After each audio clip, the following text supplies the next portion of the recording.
आज का अपना टॉपिक स्टार्ट करते हैं। आज का हमारा टॉपिक है भारत संघ एवं उसका राज्य क्षेत्र तथा राज्यों का पुनर्गठन। तो यूनियन ऑफ स्टेट, राज्यों का संघ। संवैधानिक उपबंध। भारतीय संविधान के भाग फर्स्ट में अनुच्छेद 1 से 4 के अंतर्गत भारतीय संघ एवं उसके राज्य क्षेत्र का वर्णन किया गया है। भाग एक में अनुच्छेद 1 से 4। अनुच्छेद 1, संघ का नाम और राज्य क्षेत्र।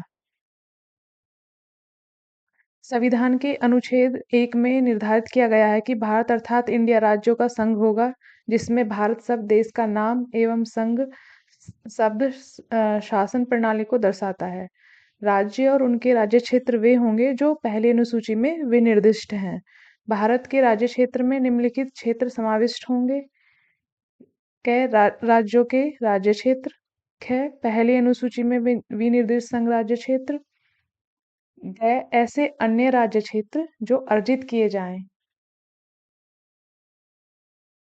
नोट: भारत को राज्यों का संघ कहा गया है क्योंकि अमेरिका के विपरीत भारत राज्यों के मध्य किसी सौदेबाजी या समझौते का परिणाम नहीं है, अपितु कोई भी राज्य भारत से अलग होने के लिए स्वतंत्र नहीं है, अर्थात भारत विनाशी राज्यों का अविनाशी संघ है। यहाँ से पहले भी क्वेश्चन बन चुका है और आगे भी बन सकता है, तो आपको रिमेम्बर रखना है कि अर्थात भारत विनाशी राज्यों का अविनाशी संघ है, मतलब जो स्टेट हैं उनको खत्म किया जा सकता है, अमेरिका की तरह नहीं है।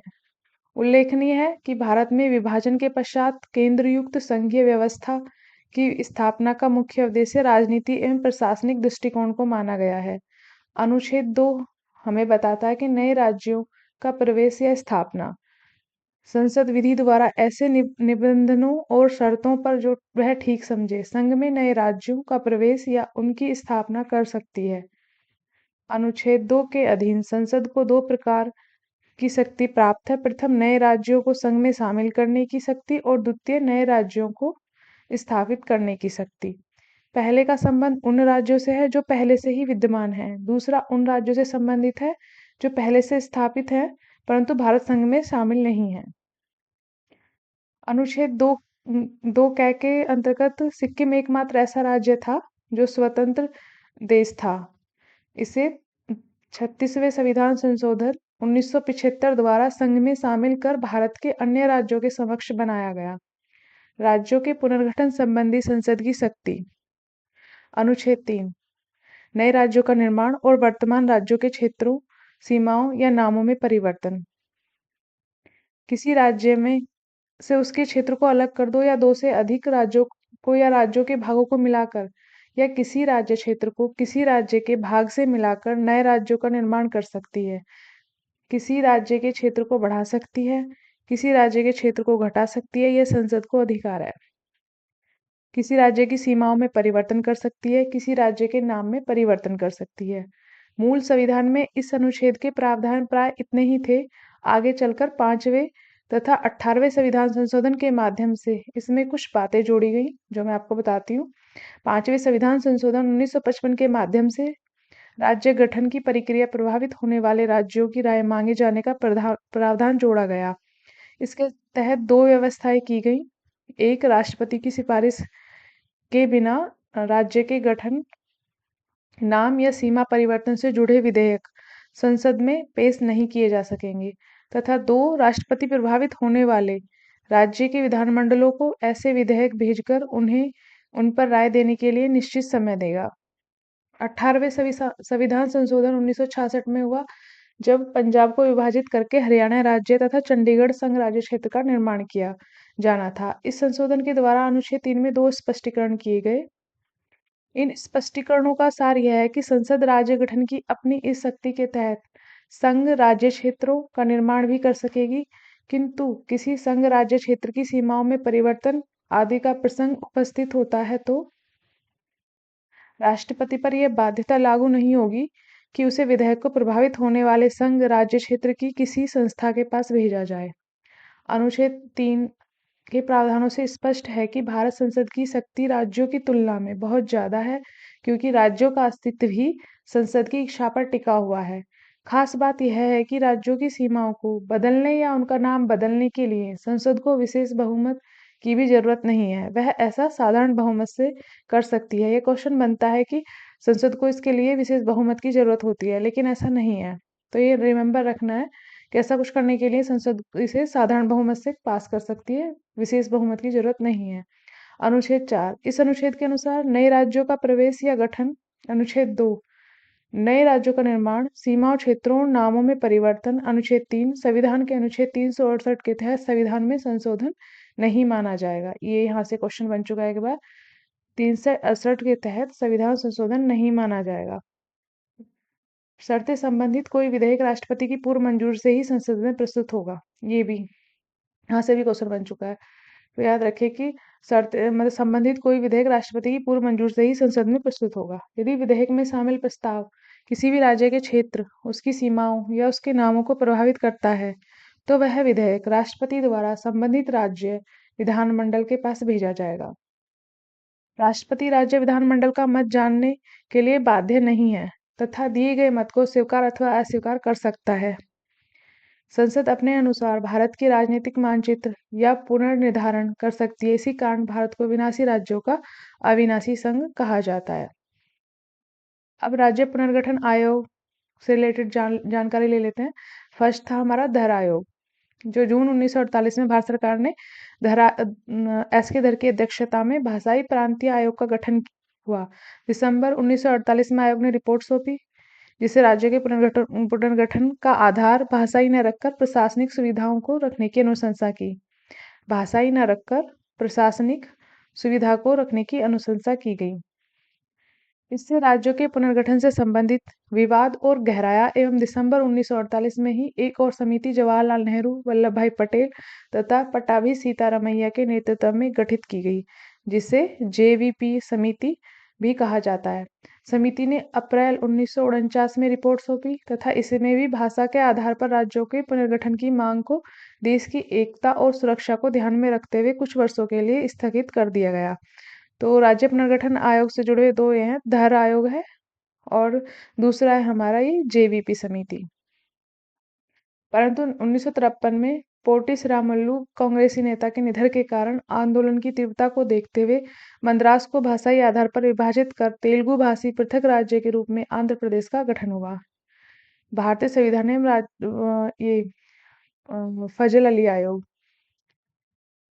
दिसंबर 1953 में सरकार द्वारा 3 सदस्यीय राज्य पुनर्गठन आयोग फजल अली की अध्यक्षता में गठित किया गया। ये तीसरा आयोग है राज्य पुनर्गठन से लेकर। आयोग के अन्य 2 सदस्यों में एक एम पणिकर और एच.एन. कुंजरू सम्मिलित थे।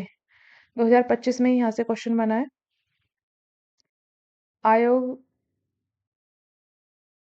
आयोग ने 1955 में रिपोर्ट पेश की, जिसमें भाषा के आधार पर राज्यों के गठन को स्वीकारा गया, लेकिन एक राज्य एक भाषा के सिद्धांत को अस्वीकार कर दिया गया। मतलब तीनों आयोगों ने भाषा के आधार पर अस्वीकार कर दिया और प्रशासनिक आधार पर निर्णय लिया। 7वें संविधान संशोधन अधिनियम 1956 द्वारा 1 नवंबर 1956 को 14 राज्यों और 6 केंद्र शासित प्रदेशों का गठन किया गया।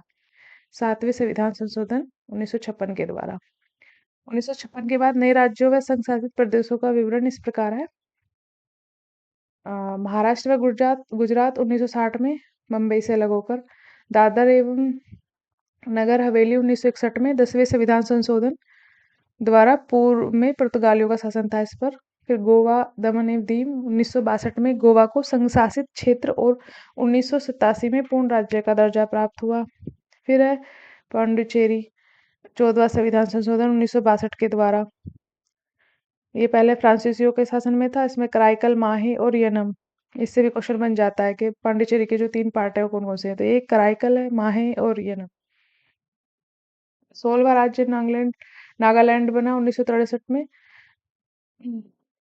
फिर 7वां राज्य हरियाणा 1966 में। पंजाब से अलग होकर, इस टेबल को आप लोग देख लीजिएगा, अच्छे से रिमेम्बर कर लीजिएगा। और फिर ये थोड़ा क्रम पूछ लेता तो मैं यहाँ बता देती हूँ आपको। ये आंध्र प्रदेश का सबसे पहले हुआ 1 अक्टूबर 1953 में, गुजरात 1 मई 1960, फिर नागालैंड 1 दिसंबर 1963। यहाँ से क्वेश्चन बना है 2025 में। हरियाणा 1 नवंबर 1966, हिमाचल प्रदेश 22 जनवरी 1971, मेघालय 21 जनवरी 1972, मणिपुर 21 जनवरी 1972, त्रिपुरा 21 जनवरी 1972। ये तीनों 21 जनवरी 1972 को मेघालय, मणिपुर, त्रिपुरा, इस तरह से रिलेट करके आप लोग इसे याद कर लीजिएगा। सिक्किम 16 मई 1975 को। फिर ये तीन एक साथ है, मिजोरम, अरुणाचल प्रदेश और गोवा 20 फरवरी 1987, और गोवा 30 मई 1987। फिर छत्तीसगढ़ 1 नवंबर 2000, उत्तराखंड 9 नवंबर 2000, झारखंड 15 नवंबर 2000 और तेलंगाना 2 जून 2014। अब यहाँ से कुछ पीवाईक्यू में लेके आई हूँ, तो ये कर लेते हैं, जिससे आपका कंसेप्ट और क्लियर हो जाएगा और पीवाईक्यू से आपकी पकड़ मजबूत होगी कंसेप्ट पर। तो पहला क्वेश्चन है, देशी रियासतों में के एकीकरण में सरदार पटेल के अलावा निम्न में से किन दो व्यक्तियों ने प्रमुख भूमिका निभाई? तो अभी आप लोगों ने ऊपर पढ़ा था, तो इसका जो आंसर है वो वीपी मेनन एवं लॉर्ड माउंटबेटन है। सेकंड है हमारा, निम्नलिखित के भारतीय संघ में शामिल होने की प्रक्रिया को क्रमशः बताइए, जूनागढ़, हैदराबाद और जम्मू कश्मीर। इसका आंसर है हमारा ऑप्शन सी, जनमत संग्रह, पुलिस कार्रवाई और विलय पत्र। तो जूनागढ़ को तो जनमत संग्रह से किया गया था, और हैदराबाद पर पुलिस कार्रवाई कार्रवाई हुई थी, और जो जम्मू कश्मीर है उसको विलय पत्र के द्वारा। थर्ड है हमारा, किस अनुच्छेद में उल्लेखित है कि भारत अर्थात इंडिया राज्यों का संघ होगा? तो इसका है हमारा डी, अनुच्छेद 2 में, अभी हमने ऊपर पढ़ा है। इसमें सब कुछ सॉरी, अनुच्छेद 1 में ये कुछ मिस्टेक, नहीं नहीं सही है, ये अनुच्छेद 1 आएगा इसमें। और क्वेश्चन 4 है हमारा, अनुच्छेद 1 में उल्लेखित भारत व संघ शब्द से क्या आशय है? तो इसका आंसर है बी, ऑप्शन बी, देश का नाम व राज पद्धति का प्रकार। नेक्स्ट वन, किस अनुच्छेद के तहत संसद राज्यों को संघ में मिलाने, क्षेत्र में वृद्धि करने या कमी करने की शक्ति प्राप्त है? तो इसका आंसर है ऑप्शन ए, अनुच्छेद 3। राज्यों की सीमा, क्षेत्र में वृद्धि, कमी, नाम परिवर्तन से संबंधित अध्यादेश पर निम्नलिखित में से किसकी पूर्व मंजूरी आवश्यक है? तो इसमें हमारा ऑप्शन बी आ जाएगा, राष्ट्रपति के भी ऊपर पढ़ाया भी था मैंने। नेक्स्ट वन है, 1950 में संविधान द्वारा भारतीय संघ एवं राज्यों के वर्गीकरण से संबंधित निम्नलिखित कथनों पर विचार कीजिए। एक है हमारा, 1950 में संविधान द्वारा भारतीय संघ के राज्यों को 4 क्षेत्रों में वर्गीकृत किया गया। सेकंड है, भाग क, ख, घ 4 वर्गीकरण के नाम रखे गए। भाग घ में अंडमान व निकोबार द्वीप समूह सम्मिलित थे। भाग क में उन राज्यों को शामिल किया गया जहां गवर्नर जनरल का शासन था। तो इसका आंसर है ऑप्शन डी, उपयुक्त में से कोई नहीं। इसमें पूछा गया असत्य। सेकंड,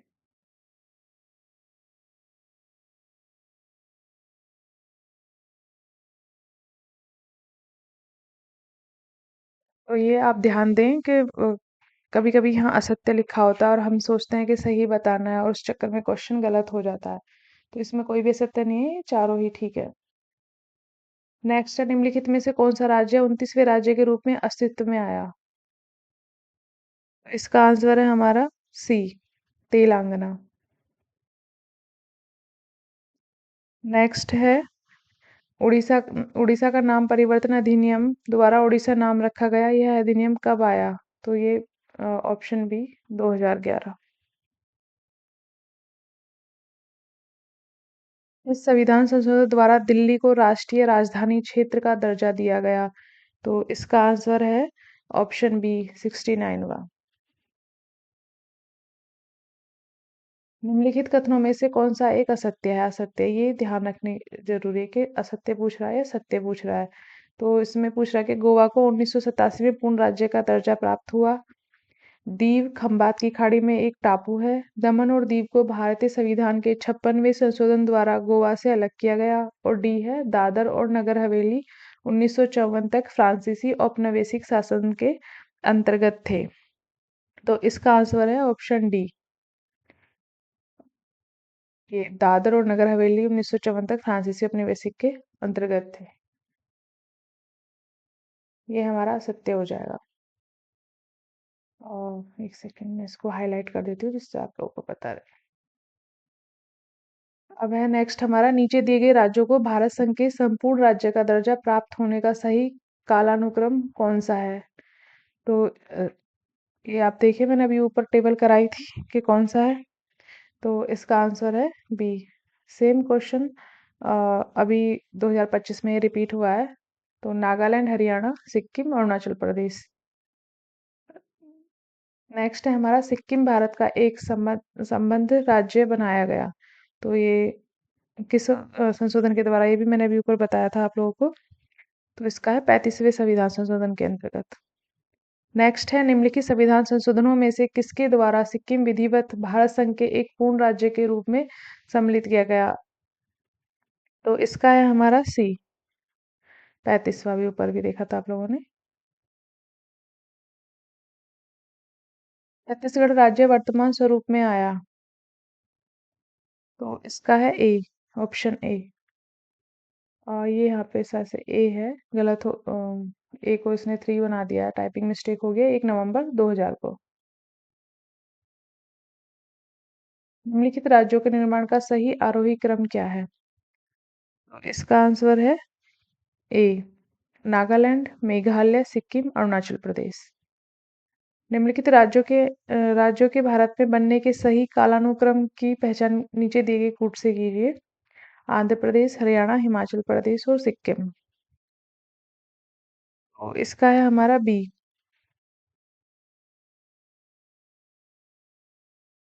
पहले आंध्र प्रदेश, अ, फिर ये हरियाणा, फिर हिमाचल और फिर सिक्किम।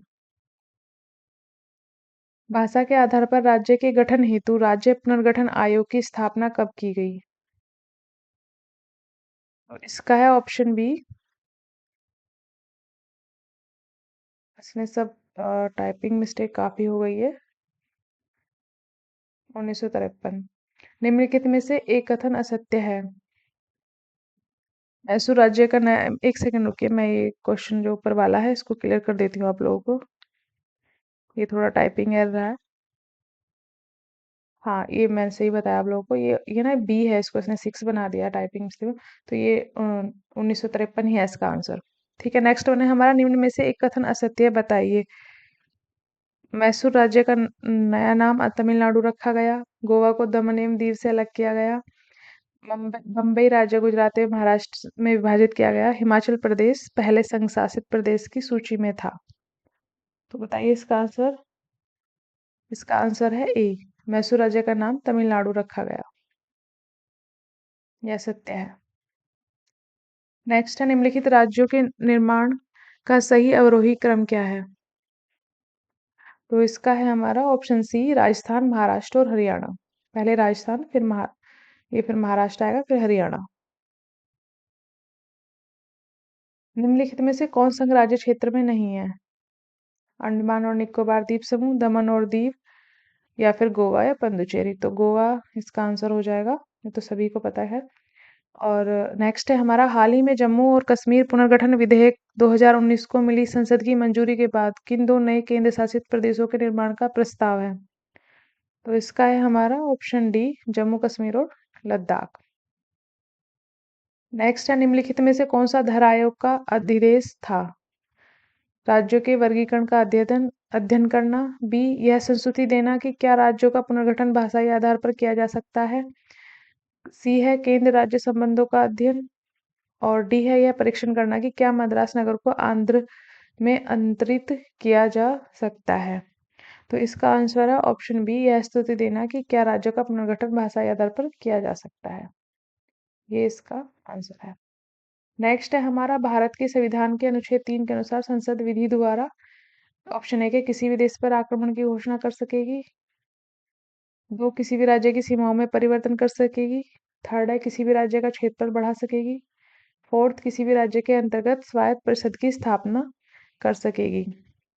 तो इसका आंसर है इसके ऑप्शन इधर दिए हुए हैं, कूट कूट दे रखे हैं इसके, कि केवल 3, 1, 2, 4 2 3 या फिर 1 2 3? तो इसका आंसर है हमारा 2 और 3। ये इसका आंसर हो जाएगा ऑप्शन सी। 2 और 3 किसी भी राज्य की सीमाओं में परिवर्तन कर सकेगी और किसी भी राज्य का क्षेत्रफल बढ़ा सकेगी अनुच्छेद 3 के तहत। नेक्स्ट है, भारत की संसद किसी राज्य में से उसका राज्य क्षेत्र अलग करके अथवा किसी राज्य क्षेत्र को किसी राज्य के भाग के साथ मिलाकर नए राज्य का निर्माण कर सकेगी। इसके बारे में निम्नलिखित में से कौन सी पद्धतियां सही हैं? ऑप्शन एक है साधारण बहुमत द्वारा तथा सामान्य विधायी प्रक्रिया द्वारा, राष्ट्रपति की अनुशंसा से जो आमतौर पर विधेयक को उस या उन राज्यों के विधानमंडल को भेजते हैं जो विधेयक में प्रस्तावित परिवर्तनों से प्रभावित होने वाला या वाले हैं। थर्ड है राष्ट्रपति को दी गई प्रधानमंत्री की सलाह से। तो ये कोड दिए हुए हैं नीचे, इनमें से आपको आंसर चूज करना है। तो इसका जो आंसर है वो बी है, 1 2 और 3 तीनों ही। तो यहाँ पे जो दिए हुए हैं तीनों ही सही है। ठीक है, और नेक्स्ट है हमारा, भारत के निम्नलिखित राज्यों को उन्हीं राज्य का स्तर प्रदान किए जाने के आधार पर क्रमबद्ध कीजिए। अरुणाचल प्रदेश, नागालैंड, सिक्किम और मेघालय, ये नीचे कोड दिए हुए हैं। तो इनके अनुसार आपको डिसाइड करना है। तो इसका जो आंसर है वो ए है। नेक्स्ट है हमारा, भारत संघ से संबंधित निम्नलिखित में से कौन से कथन सही हैं? तो भारत संघ अमेरिकन की अपेक्षा कैनेडियन फेडरेशन की भांति अधिक है। सेकंड है, अवधि अवशिष्ट शक्तियां संघ में निहित हैं। थर्ड है, भारत संघ के राज्यों के पास पृथक होने का संवैधानिक अधिकार है। यह इसका कूट है। तो इसका जो आंसर है वो है बी, 1 और 2। थर्ड नहीं है, 1 और 2 है। भारत संघ अमेरिकन की अपेक्षा कैनेडियन फेडरेशन की भांति अधिक है और अवशिष्ट शक्तियां संघ में निहित है। और नेक्स्ट है हमारा, भारत के भूभाग के बारे में निम्नलिखित में से कौन सा कथन सही है? इसमें राज्यों के भूभाग समाविष्ट हैं।